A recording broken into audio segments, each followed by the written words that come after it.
Hi there, in today's video tutorial, I'll show you how to use and enable the Do Not Disturb mode in your iPhone.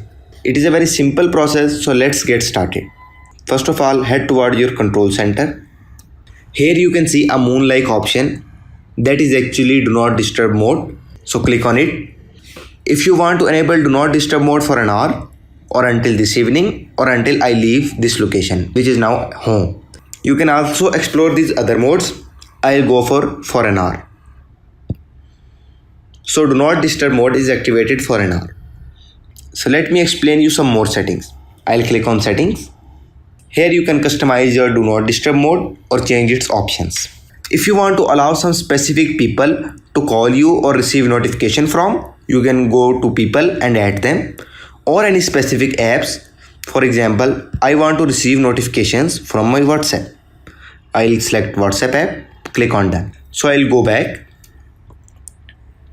You can also customize your lock screen or home screen to limit the distractions, or you can set a schedule for your Do Not Disturb mode. For example, I am going to set from 12 p.m. to 2 p.m. So I'll enable the schedule. So my Do Not Disturb mode has been scheduled and also enabled for an hour. That's all for today, guys. Thank you so much for watching, and I'll see you in the next one.